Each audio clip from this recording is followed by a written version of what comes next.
Hello नमस्ते, स्वागत है आपका टेक्निकल परीक्षा चैनल के एक और नए वीडियो में। दोस्तों, क्या आप जानते हैं छत्तीसगढ़ राज्य प्राचीन काल से विभिन्न संस्कृतियों का केंद्र रहा है। इसका उल्लेख प्राचीन धर्म ग्रंथों से लेकर रामायण और महाभारत में भी मिलता है। ये मध्य भारत का विशाल वनों वाला राज्य है जो अपने मंदिरों और झरनों के लिए बेहद ही मशहूर है। तो आइए आज के इस नए वीडियो में हम आपको इस सुंदर से राज्य की पूरी जानकारी डिटेल में बताते हैं। Hi everyone, welcome to India reaction. आज हम जिस वीडियो पर रिएक्ट करने वाले हैं, यह वीडियो है छत्तीसगढ़ का, यानी भारत का एक ऐसा खूबसूरत राज्य छत्तीसगढ़, जिसके बारे में आज हम लोग देखेंगे कि छत्तीसगढ़ में ऐसी कौन कौन सी खनिज पदार्थ हैं, वहाँ कौन कौन से ऐसे चीज़ें हैं और वहाँ की खूबसूरती कैसी है। आज की इस वीडियो में देखेंगे, क्योंकि हम लोग तो कभी छत्तीसगढ़ गए नहीं हैं, तो फर्स्ट बार हम लोग ये एक्सपीरियंस करने वाले, देखने वाले हैं। ये इंडिया का एक राज्य है, जैसा कि मुंबई, चेन्नई, केरला, झारखंड, बिहार, उत्तर प्रदेश ऐसे राज्य हैं, उसी तरह एक राज्य है छत्तीसगढ़, जिसके बारे में आज हम देखेंगे। अगर आप इस चैनल पर नए हैं तो इस चैनल को सब्सक्राइब कर लीजिएगा और इस वीडियो को लाइक ज़रूर कर दीजिएगा और इस वीडियो को लास्ट तक जरूर देखिएगा। तो चलिए वीडियो शुरू करते हैं, बिल्कुल भी देर ना करते हुए। क्या शुरू करें ना? यस, चलो शुरू करते हैं। वैसे तो हम सभी ये जानते हैं कि छत्तीसगढ़ को मुख्य रूप से कौशल राज्य के तौर पर जाना जाता था और इसे छत्तीसगढ़ों को अपने अंदर समाहित करने के कारण छत्तीसगढ़ कहा जाता है। मध्य प्रदेश से अलग होकर इसका गठन 1 नवंबर 2000 को एक अलग राज्य के रूप में हुआ था। इसकी राजधानी रायपुर है और इसकी सीमाएं झारखंड, उड़ीसा, मध्य प्रदेश, महाराष्ट्र, उत्तर प्रदेश, आंध्र प्रदेश और तेलंगाना से मिलती हैं। यहाँ महानदी अरपा, शिवनाथ, हसदेव और खारून जैसी कई प्रमुख नदियां बहती हैं। वर्तमान समय में छत्तीसगढ़ राज्य में 33 जिले शामिल हैं और इसका भौगोलिक क्षेत्रफल 1,35,194 वर्ग किलोमीटर है, जो संपूर्ण भारत के भूभाग का कुल 4.14% है और इस हिसाब से ये देश का 10वां बड़ा राज्य है। 2011 की जनगणना के मुताबिक राज्य की कुल आबादी 2,55,45,198 है। राज्य की साक्षरता दर 70.28% है।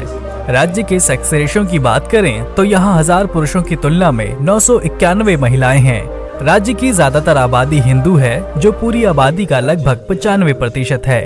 इसके अलावा यहाँ मुस्लिम, बौद्ध, सिख और अन्य धर्मों के लोग भी रहते हैं। छत्तीसगढ़ भारत के खनिज समृद्ध राज्यों में से एक है।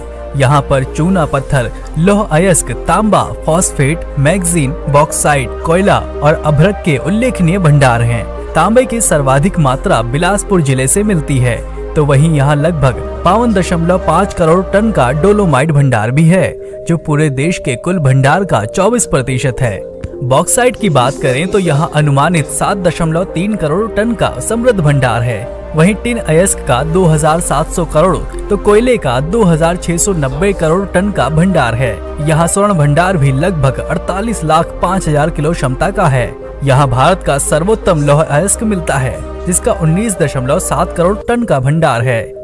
भिलाई में भारत के बड़े इस्पात संयंत्रों में से एक स्थित है। राज्य में 75 से भी ज्यादा बड़े और मध्यम इस्पात उद्योग हैं, जो गर्म धातु, कच्चा लोहा, भुरभुरा लोहा यानी स्पंज आयरन, रेल पटरियों, लोहे की सिल्लियों और पट्टियों का उत्पादन करते हैं। राज्य की 80% आबादी कृषि और उससे जुड़ी गतिविधियों में लगी है। यहाँ खेती का प्रमुख मौसम खरीफ है और चावल यहाँ की मुख्य फसल है। राज्य में धान का सर्वाधिक भंडार मौजूद है और इसलिए राज्य को धान का कटोरा कहकर सम्मानित किया जाता है। यहाँ प्रति हेक्टेयर 14 क्विंटल धान का उत्पादन होता है। राज्य की अन्य महत्वपूर्ण फसलें मक्का, गेहूं, कच्चा अनाज, मूंगफली और दलहन है। छत्तीसगढ़ राज्य में मवेशी और पशुपालन भी रोजगार के महत्वपूर्ण कार्यों में से एक है। यहाँ लोग मवेशियों में गाय, भैंस, बकरी, भेड़ और सुअर आदि प्रमुख रूप से पालते हैं। छत्तीसगढ़ अपने जंगलों, धार्मिक स्थलों और बहते झरनों के लिए बहुत ही मशहूर है। मैनपाट यहाँ का एक छोटा सा गांव है, जिसे प्रकृति ने बहुत ही खूबसूरती के साथ नवाजा है। हरे भरे मैदान, खूबसूरत झरने और आश्चर्य से भर देने वाले प्राकृतिक स्थल। ये सरगुजा जिले में विंध्य पर्वतमाला पर है, जिसकी समुद्र तल से ऊंचाई लगभग 3500 फीट है। यहाँ का तापमान कम और सर्दियों में बर्फबारी होने की वजह से इसे छत्तीसगढ़ का शिमला भी कहा जाता है। इसे छोटा तिब्बत भी कहा जाता है। क्योंकि भारत और चीन के बीच युद्ध होने के बाद वर्ष 1962 में तिब्बतियों को शरणार्थी के रूप में यहाँ बसाया गया था। छत्तीसगढ़ का बस्तर दशहरा परंपराओं और शक्ति उपासना के लिए पूरे विश्व में प्रसिद्ध है। आपको जानकर हैरानी होगी कि यहाँ के वनांचल में मनाए जाने वाले दशहरे में राम और रावण से कोई सरोकार नहीं होता। मतलब ना यहाँ रावण का पुतला दहन होता है और ना ही रामलीला का मंचन होता है। इस दिन यहाँ पारंपरिक रस्म और अनूठे अंदाज में शक्ति की उपासना होती है और यहाँ का दशहरा पर्व 75 दिन तक चलता है। वैसे तो भगवान जगन्नाथ को सब पूरी धाम से जानते हैं, लेकिन यहाँ जांजगीर चांपा में मौजूद शिवरी नारायण धाम को छत्तीसगढ़ जगन्नाथपुरी के नाम से जाना जाता है। मान्यता है कि इस स्थान पर प्राचीन समय में भगवान जगन्नाथ जी की 3 प्रतिमाएं स्थापित रही थीं, लेकिन बाद में इनको जगन्नाथपुरी में ले जाया गया था। ऐसी आस्था भी है कि आज भी साल में एक दिन भगवान जगन्नाथ यहाँ आते हैं। दोस्तों, अगर आप यहाँ आए हैं और आपके मन में पवित्र त्रिवेणी के दर्शन करने की इच्छा है तो आपको प्रयागराज जाने की कोई जरूरत नहीं है। आप छत्तीसगढ़ में ही तीनों नदियों के संगम पर बसे राजिम की सैर कर सकते हैं। ये एक छोटा सा शहर है जो रायपुर से लगभग 45 किलोमीटर दूर है। यहाँ महानदी, पैरी और सौंदूर नदियों का मिलन होता है, जिसे त्रिवेणी संगम के तौर पर जाना जाता है। यहाँ आपको पवित्र मंदिरों की एक श्रृंखला भी दिखती है जो आपको यहाँ की जीवन संस्कृति और समृद्ध विरासत का एहसास करवाती है। यहाँ का डोंगरगढ़ भी एक प्रसिद्ध तीर्थ शहर है जो छत्तीसगढ़ में राजनांदगांव जिले से लगभग 35 किलोमीटर पश्चिम में स्थित है। ये एक धार्मिक शहर के तौर पर भी जाना जाता है जो छत्तीसगढ़ राज्य की सबसे ऊंची चोटी पर स्थित देवी बमलेश्वरी के प्राचीन मंदिरों के लिए प्रसिद्ध है। इसे देखने दूर दूर से पर्यटक आते हैं। डोंगरगढ़ घूमने का सबसे अच्छा समय जनवरी से मार्च महीने का है। आपको छत्तीसगढ़ में सतनामी संप्रदाय के शाश्वत प्रतीक के रूप में खड़ा गिरौदपुरी धाम का इतिहास भी खूब आकर्षित करेगा। ये दुनिया का सबसे ऊंचा जैत खंभ है और देश भर के पर्यटकों का ध्यान अपनी ओर खींचता है। जब अध्यात्म और इतिहास की बात आती है तो इस धाम का बहुत गहरा जुड़ाव नजर आता है। प्रकृति की भव्यता, समृद्ध हरियाली और नदी संगम पर स्थित ये शहर अपने अंदर कई विरासतें समेटे है। भगवान शिव के भी छत्तीसगढ़ पर खास कृपा रही है। यहाँ के जशपुर में स्थित कैलाश गुफा शिव भक्तों का एक प्रमुख पर्यटन स्थल है। हर साल सावन में यहाँ भारी संख्या में शिव भक्त आते हैं और गुफा के अंदर स्थित शिवलिंग पर जल चढ़ाते हैं। यहाँ कैलाश गुफा है, उसे संत गहिरा गुरु की तपोभूमि भी कहते हैं। इसके पास मौजूद अलकनंदा जलप्रपात यहाँ के वातावरण को और भी खुशनुमा बना देता है। चट्टानों से रिश्ता पानी, शांत वातावरण, उछल कूद करते बंदर और चिड़ियों की चहचहाहट मन में शांति और प्रकृति के करीब होने का एहसास कराते हैं। धमतरी जिले का गंगरेल बांध, जिसे रविशंकर बांध भी कहते हैं, यहाँ आने वाले पर्यटकों की लिस्ट में जरूर शामिल रहता है। इस बांध का निर्माण महानदी पर किया गया है और इसकी दूरी 15 किलोमीटर है। ये राज्य का सबसे बड़ा और सबसे लंबा बांध माना जाता है, जिससे विद्युत का उत्पादन भी होता है। दोस्तों, अगर आप वाटरफॉल्स के शौकीन हैं, तो यहाँ चित्रकूट जलप्रपात की सैर जरूर करें। ये इंद्रावती नदी पर स्थित एक सुंदर जलप्रपात है, जिसे भारत का नियाग्रा भी कहा जाता है। इसकी ऊंचाई 90 फीट है। इस वाटरफॉल की खासियत ये है कि ये बारिश के दिनों में रक्त लालिमा लिए हुए होता है, तो गर्मियों की चांदनी रात में ये बिल्कुल सफेद दिखाई देता है। वैसे यहाँ अंतागढ़ से 17 किलोमीटर दूर चर्रे मर्रे झरने को भी मिस ना करें। यहाँ का कल कल करता पानी पर्यटकों को साल भर आकर्षित करता है। ये झरना 16 से 17 मीटर ऊंचा है और इतनी ऊंचाई से गिरने वाला साफ पानी देखने में काफी सुंदर लगता है।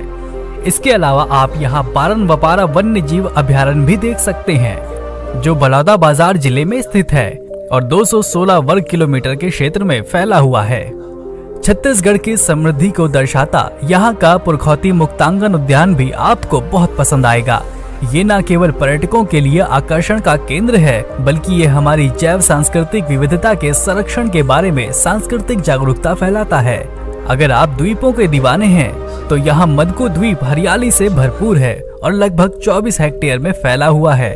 इस द्वीप में भगवान शिव, गणेश, शिव पार्वती, नंदी और कई अन्य देवताओं की कई प्राचीन और अनोखी मूर्तियां भी मौजूद हैं। यहाँ नए पुराने दोनों तरह के मंदिर हैं, जिसे देखने दूर दूर से लोग आते हैं। छत्तीसगढ़ का तालागांव ऐतिहासिक और प्राचीन मंदिरों के लिए जाना जाता है। तो वहीं रतनपुर पौराणिक और गौरवशाली इतिहास के लिए। भोरमदेव में आप खजुराहो मंदिर की झलक देखेंगे तो आगे मल्हार आपको मूर्तिकला में पारंगत नजर आएगा। यहाँ का सिरपुर पुरातात्विक स्थल भी आपको आकर्षित करेगा, जो अपने आप में एक खास पहचान रखता है। छत्तीसगढ़ का चिरमिरी भी अपनी नेचुरल खूबसूरती के लिए जाना जाता है। यहाँ झरने और पहाड़ों के अलावा नदी भी है, जो इसे एक खूबसूरत हिल स्टेशन बनाती है। फोटोग्राफी के शौकीनों के लिए भी यहाँ काफी कुछ है। ये जगह समुद्र तल से 570 से लेकर 580 मीटर की ऊंचाई पर हसदेव नदी के किनारे पर स्थित है, जो प्रकृति का एहसास कराती है। राजधानी रायपुर से लगभग 30 किलोमीटर पश्चिम में तो भिलाई को भला कौन भूल सकता है। यहाँ भारत का सबसे बड़ा स्टील प्लांट है। इसके अलावा यहाँ रायगढ़ एल्युमिनियम संयंत्र बाल्को, तो वहीं कोरबा सरकारी विद्युत उत्पादन और एनटीपीसी के बड़े प्लांट हैं। अब अगर औद्योगिक शहरों से हटकर नदियां, शानदार पहाड़ी चोटियों और हरे भरे घास के मैदानों पर चलें, तो यहाँ का बस्तर आपको खूब पसंद आने वाला है। ये जिला आदिवासी जनजातियों का घर है और यहाँ घूमने के लिए बहुत सारी जगह है। छत्तीसगढ़ जितना सुंदर है उतना ही स्वादिष्ट यहाँ का खाना भी है। चीला यहाँ का पारंपरिक भोजन तो मशहूर है ही, इसके साथ ही आप यहाँ मुठिया का स्वाद भी ले सकते हैं, जिसे चावल के बैटर और कई मसालों से तैयार किया जाता है। इसके अलावा बड़ा भी काफी फेमस है, जिसके वड़े को उड़द की दाल से बनाया जाता है और टमाटर या इमली की चटनी के साथ परोसा जाता है। और अगर आप मीठे के शौकीन हैं तो तिल गुड़, खुरमा आदि छत्तीसगढ़ में काफी फेमस हैं। तो अब अगर आप छत्तीसगढ़ घूमने के लिए आ रहे हैं तो आपको यहाँ आने के लिए सभी माध्यम भी बता देते हैं। अगर आप भारतीय रेल से सफर का आनंद लेते हुए यहाँ पहुँचना चाहते हैं तो रायपुर, बिलासपुर और दुर्ग 3 प्रमुख जंक्शन हैं, जो प्रत्यक्ष या अप्रत्यक्ष रूप से राज्य को भारत के अन्य हिस्सों से जोड़ते हैं। लेकिन अगर आप हवाई जहाज से सफर करना चाहते हैं तो इसके लिए आप छत्तीसगढ़ की राजधानी रायपुर, बिलासपुर और जगदलपुर का सहारा ले सकते हैं। सड़क मार्ग के जरिए भी आप यहाँ आसानी से पहुँच सकते हैं। तो दोस्तों, आपको ये वीडियो कैसा लगा? अगर आपको ये वीडियो पसंद आया है तो इसे लाइक और सब्सक्राइब जरूर करें। और जैसा कि हम लोग देखे ना, यहाँ की छत्तीसगढ़ में जो है वो किस तरीके से है। यहाँ पे जो खूबसूरती तो बहुत सारा है वहाँ पे लगा, बहुत अच्छा और घूमने के लिए तो बहुत सारा अच्छा भी है, क्योंकि वहाँ बहुत सारी प्राचीन काल की बहुत सारी ऐसी मूर्तियाँ हैं और भगवान शिव और बाकी बहुत सारी देवी देवताओं की मूर्तियाँ जो प्राचीन काल से है, बहुत पहले से है, बहुत ही है। अगर घूमने के हिसाब से देखा जाए तो वहाँ प्राकृतिक रूप से भी बहुत सारे संसाधन हैं। हाँ। और खनिज पदार्थ भी जो है ना वो बहुत सारे हैं, जिसमें तांबा है, लोहा, इस्पात, इस्पात जितने भी चीजें वो बहुत सारी चीजें हैं। हाँ, और ये सबसे बड़ी इसका खूबसूरती जो देखने में लगा, सबसे बड़ा वो झरना जो था ना वो बहुत ही अच्छा लगा, क्योंकि उसकी बहुत ऊंचाई 90 फीट था ना। हाँ, 90 फीट था। 90 फीट था या उससे भी तो है, जो बहुत ही अच्छा लगा हमको। तो आपको ये कैसा लगा? अगर आप छत्तीसगढ़ घूमने के लिए जा रहे हैं तो इन सारी जगहों पर जरूर जाना चाहिए, क्योंकि ये बहुत ही अच्छा जगह है और हम लोग भी चलेंगे, क्योंकि हमको देख करके तो बहुत अच्छा लगा। आपको ये वीडियो कैसा लगा हमें कमेंट करके जरूर बताइएगा, और ऐसी ही वीडियो देखने के लिए इस चैनल को सब्सक्राइब कर लीजिएगा और इस वीडियो को लाइक जरूर कर दीजिएगा। तो फिर मिलते हैं एक नए वीडियो में, तब तक के लिए जय हिंद, थैंक्स फॉर वॉचिंग।